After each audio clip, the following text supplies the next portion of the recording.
October 24th, 1942. The island of Guadalcanal. It is 10 p.m., and the rain is falling so hard it feels like gravel hitting the helmets of the 1st Battalion, 7th Marines. Visibility is zero. Inside a muddy foxhole on the southern perimeter of Henderson Field, Sergeant John Basilone is staring into the blackness. He is holding a sector of the line meant for 100 men. He has 15. In the darkness ahead, the jungle floor begins to vibrate. It isn't an earthquake. It is the synchronized footsteps of the Japanese Sendai Division, 3,000 veteran soldiers charging directly at Basilone's position. They have bayonets, grenades, and orders to die rather than retreat. Basilone checks the water jacket on his Browning M1917 machine gun. He doesn't radio for help. He doesn't retreat. He lights a cigarette. In military doctrine, a defensive position is considered overrun when the attacker outnumbers the defender 3-1. Tonight the ratio is 200-1.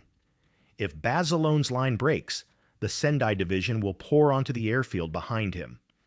If they take the airfield, every single Marine on the island, over 10,000 men, will be cut off from supply, surrounded, and systematically slaughtered.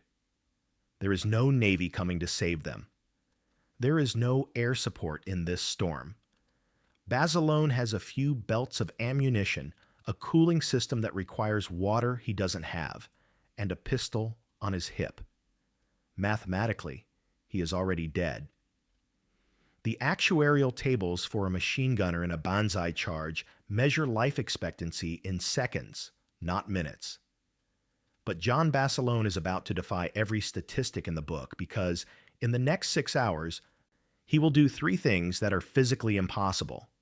First, he will single-handedly move a 90-pound machine gun back and forth across a fire-swept ridge while enemy soldiers claw at his legs.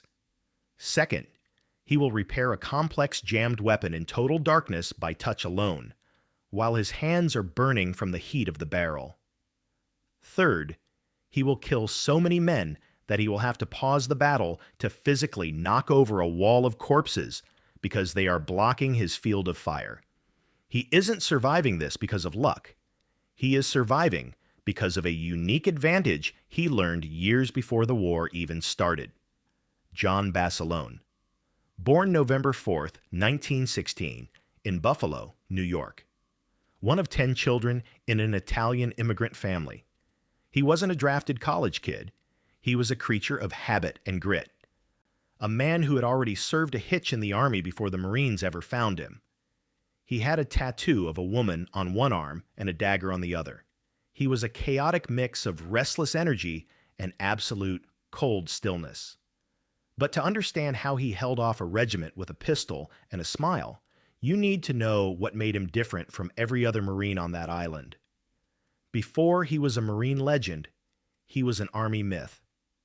In 1934, at age 18, Basilone enlisted in the U.S. Army and was shipped to the Philippines.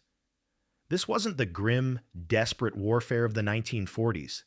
This was the colonial garrison life of Manila. It was here that Basilone fell in love, not with a woman, but with a lifestyle.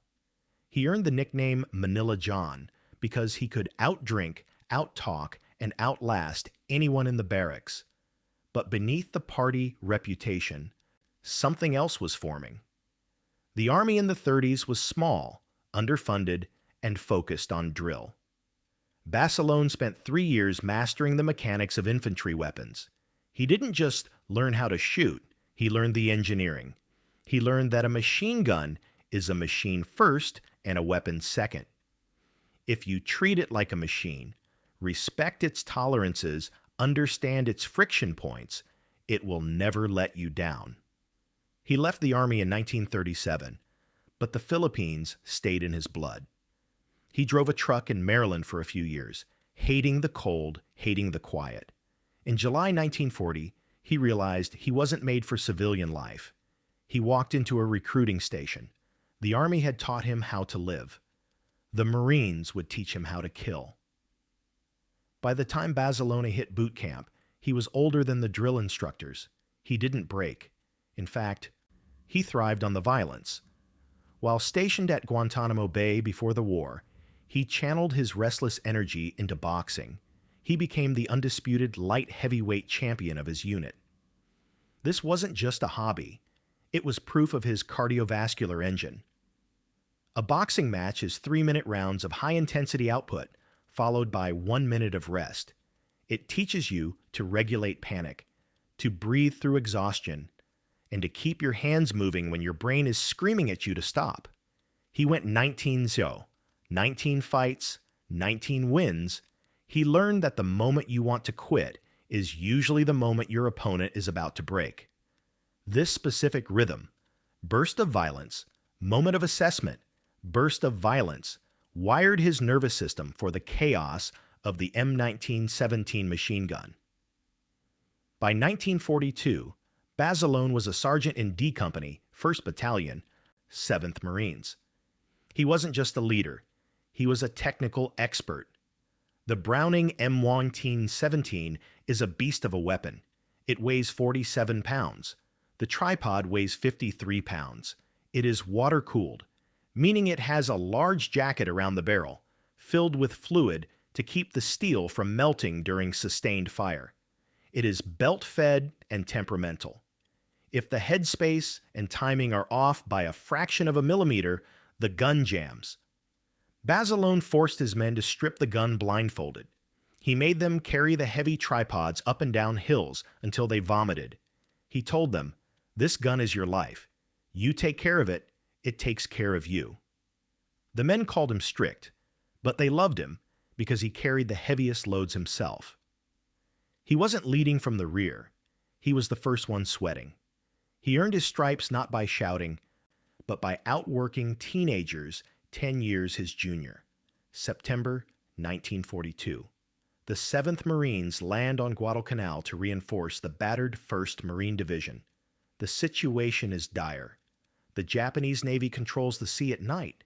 The Marines are starving, surviving on captured Japanese rice and wormy oatmeal. Dysentery is rampant. Men are losing 20 pounds a month. The smell of the island is a mix of rotting vegetation, unburied bodies, and cordite. But Basilone is in his element. While other men are cracking under the psychological strain of the nightly naval bombardments, the Tokyo Express, Basilone is calm. He walks the lines. He checks the guns. He jokes with his boys. He treats the hellscape like it's just another rainy Tuesday in Maryland. This psychological armor is his greatest asset. He accepts the reality of death, which frees him to focus on the mechanics of survival. By late October 1942, John Basilone had the rank, the reputation, and the technical mastery. He was a champion boxer, an expert gunner, and a beloved NCO. But nothing in his life, not the boxing rings of Cuba, not the bars of Manila, could compare to what was waiting for him in the jungle. The date is October 24th. The rain begins to fall. The Sendai Division fixes their bayonets. This is how he did it. The Lunga perimeter is a muddy scar cutting through the jungle. Basilone commands 2 heavy machine gun sections, 4 guns in total, positioned to cover a narrow grassy lane leading toward the airfield. It is the only clear path through the jungle, which makes it the kill zone. The rain is torrential, turning the foxholes into bathtubs. Basilone is checking the placement of his guns. He ensures the fields of fire overlap, creating a seamless wall of lead. He knows that in the dark, you can't aim. You have to rely on preset coordinates. The stakes are absolute. Behind him are the wounded, the pilots, the command staff. If Basilone fails, the division dies.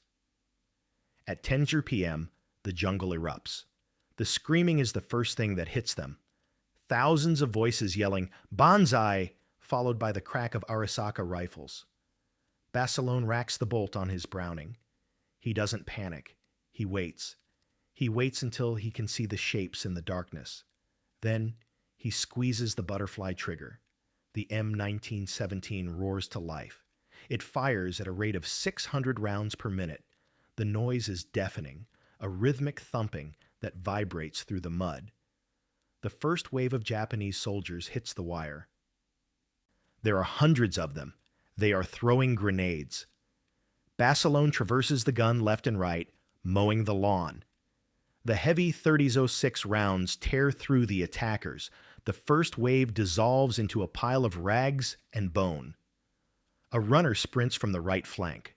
The guns are down. Everyone's dead. The section on the right has been overrun. The Japanese have breached the line and are setting up a firing position to flank Basilone. Basilone doesn't hesitate. He disconnects his gun from the tripod, burning his hands on the hot metal, and lifts the receiver. It weighs nearly 50 pounds hot.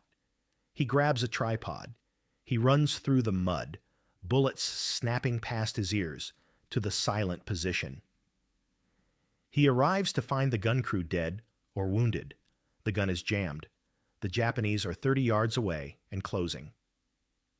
In the pitch black, Basilone clears the jam. He feels the mechanism, finds the stuck casing, rips it out, and reloads. He opens fire just as the enemy soldiers are about to jump into the pit. He kills them at point-blank range. The gun runs dry. He needs ammo. The supply dump is 150 yards back through the jungle, which is now crawling with Japanese infiltrators. Adaptation. Basilone draws his .45 caliber pistol. He sprints into the dark. He encounters Japanese soldiers on the path. He shoots them. He pistol whips one. He reaches the dump, grabs two 50-pound boxes of ammunition, and runs back. He isn't just a gunner now. He is a mule. He does this trip multiple times. The water in the cooling jackets is boiling off. If the barrels get too hot, the rifling will warp and the bullets will tumble. They have no water. Basilone screams at his surviving men. Piss in it! They urinate into the water jackets. The smell of boiling urine mixes with the gunpowder, but the guns keep firing. The human wall. Around 3 a.m., the firing stops. Not because the enemy is gone, but because Basilone can't see. The pile of Japanese bodies in front of his position is so high, it is physically blocking his line of sight. The enemy is using the wall of corpses as cover to crawl closer. Basilone realizes the absurdity of the situation. He tells his assistant gunner to cover him. He climbs out of the foxhole. He runs into the kill zone. He physically kicks and pushes the bodies of the dead soldiers over to clear the lane. He is standing in the open, bathed in mud and blood, rearranging the dead so he can kill the living. It is nearing dawn. The ammunition is almost gone. Basilone is operating the last working gun. His hands are blistered black from changing hot barrels without an asbestos mitt. He is shirtless, covered in mosquito bites and grease. The final wave of the Sendai Division attempts one last desperate charge. They are exhausted, broken, but still coming. Basilone feeds the last belt. The gun chugs rhythmically. He isn't aiming anymore. He is just painting the darkness with lead. The belt ends. Click. He draws his pistol. He prepares to fight hand to hand. But the jungle goes silent. The rain stops. As the gray light of morning filters through the palm trees, the scope of the carnage is revealed. The field in front of him is a carpet of humanity. The regiment is gone. Basilone sits on the edge of his foxhole. He wipes the grease from his face. He looks at the few surviving men of his section. He doesn't give a speech. He just asks for a cigarette. The next morning, Colonel Chesty Puller walked the line. He saw the carnage. He saw the piles of bodies, 38 dead Japanese soldiers directly around Basilone's gun, and hundreds more in the fire lane. Puller, a man who didn't impress easily, stared at Basilone. "You're the only part of this line that held," he said. The story spread like wildfire through the division. They didn't call him Sergeant anymore. They called him Manila John the Basilone. In recognition of his actions, John Basilone was awarded the Medal of Honor. He was the first enlisted Marine in World War II to receive it. He wasn't just a soldier anymore. He was a national hero. But the story doesn't end in the jungle. The Marine Corps realized Basilone was worth more alive than dead. They pulled him off the line and sent him back to America for a war bond tour. September 1943. He is wining and dining with movie stars. He is paraded through New York City. He raises millions of dollars. He marries a beautiful sergeant in the Women's Reserve, Lena Riggi. He has everything a man could want: fame, safety, love, and a future. And he hates it. He feels like a fraud. Every time he looks at a steak dinner, he sees his starving boys on Guadalcanal. He requests to return to combat. The Marine Corps says no. He asks again. They offer him a commission as an officer. He turns it down. "I'm a plain soldier," he says. "I belong with my boys." Finally, he gives them an ultimatum. "Send me back to the war, or I'll go AWOL and find my own way there." In late 1944, the Marines relent. This is his second impossible feat. He walked away from paradise to go back to hell. February 19th, 1945, Iwo Jima. Basilone is back. He is a gunnery sergeant now. He lands on Red Beach 2. The fire is heavier than Guadalcanal. The Marines are pinned down in the black sand, terrified, unable to move. Basilone sees the panic. He stands up. He walks up and down the beach, kicking Marines in the ass, yelling, "Get off the beach! Move out!" He single-handedly attacks a Japanese blockhouse, flanking it and destroying it with grenades and demolition charges, clearing the way for the tanks. He guides a tank through a minefield under heavy fire. He is the same Manila John. The fame didn't soften him. The marriage didn't slow him down. He was a warrior to the bone, 90 minutes after landing on Iwo Jima. Basilone is leading a squad toward the airfield. A Japanese mortar shell explodes. Shrapnel tears through him. John Basilone falls into the black volcanic ash. He dies there, surrounded by the boys he refused to abandon. He was 28 years old. He is buried in Arlington National Cemetery, Section 12, grave 384. His name is on a destroyer, the USS Basilone. It is on a highway in California. It is on a bridge in New Jersey. But his real legacy isn't on a map. There are two ways to tell the story of John Basilone. You can tell the legend, the Superman who smiled while he killed a regiment, the invincible hero of the Pacific. Or you can tell the truth, the man who was tired, burned, and terrified, but who did his job anyway because he knew the math of survival better than anyone else. Both stories are true, but here is what matters. Most people spend their lives trying to escape discomfort. We seek safety. We seek peace. John Basilone had all of that. He had the medal, the girl, and the ticket home, and he gave it all back. Why? Because he understood a universal principle that most of us forget. Loyalty is expensive. It costs more than courage. Courage is a reaction to fear. Loyalty is a decision. Basilone decided that his life meant nothing if he was safe while his friends were dying. The story isn't that he killed 38 men. The story is that he could have stopped, and he didn't. When they asked him why he went back, he gave a simple answer that echoes through history. "I ain't no hero. I just stay with my boys." Some stories don't fit on headstones. This is one of them.